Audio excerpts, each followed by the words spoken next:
Hi partner, golden illustration 7, valuation of goodwill, calculation of super profit.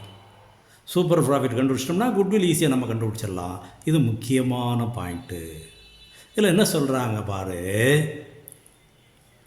A firm's profit during the year, எத்தனை வருஷம், ஒரு 4 years profit கொடுத்துருக்குறாங்க.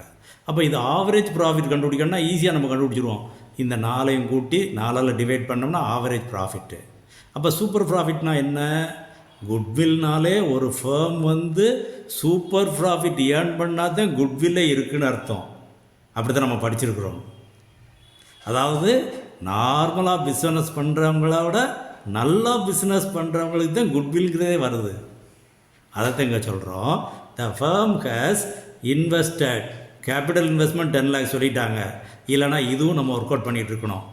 Capital employed or net asset கொடுத்துட்டாங்க, பிரச்சனை இல்லை. Fair return, நார்மலாக அந்த பிஸ்னஸில் ரிட்டர்ன் வர்றது 18%. அப்போ பிரச்சனையே இல்லை பாரு. ஆவரேஜ் ப்ராஃபிட் ஈஸியாக கண்டுபிடிச்சிடுறோம். கேபிட்டல் எம்ப்ளாய்டு கொடுத்துட்டாங்க 18%னா அப்படியே டிவைட் பண்ணிட வேண்டியதான். இப்போ இதில் பாரு, ஈஸி கொஸ்டின். 4 வருஷம் ப்ராஃபிட்டு, டோட்டல் 9,20,000, 4ஆல் டிவைட் பண்ணால் 2,30,000. இது average profit, average business profit. இப்போ இதில் அட்ஜஸ்ட்மெண்ட் கொடுத்துருந்தாங்கன்னா அந்த அட்ஜஸ்ட்மெண்ட் நம்ம செஞ்சு ஆகணும், பார்த்துக்கோ. இப்போ இல்லை, நார்மல் ரிட்டர்ன் என்ன, கேபிட்டல் எம்ப்ளாய்டு கொடுத்துட்டாங்க, ரேட் ஆஃப் ரிட்டர்ன் கொடுத்துட்டாங்க, அப்போ பிரச்சனை இல்லை. அப்போது 1,80,000 ஆவரேஜ் ப்ராஃபிட்லேருந்து நார்மல் ப்ராஃபிட்டை கழிச்சிட்டோம்னா தட் இஸ் சூப்பர் ப்ராஃபிட் 50,000. இப்போ குட்வில் கேட்டாங்கன்னா நம்பர் ஆஃப் பர்ச்சேஸ் இயர் கொடுத்துருப்பாங்க, அதை வச்சுட்டு மல்டிப்ளை பண்ணிடு, அதான் முடிஞ்சது.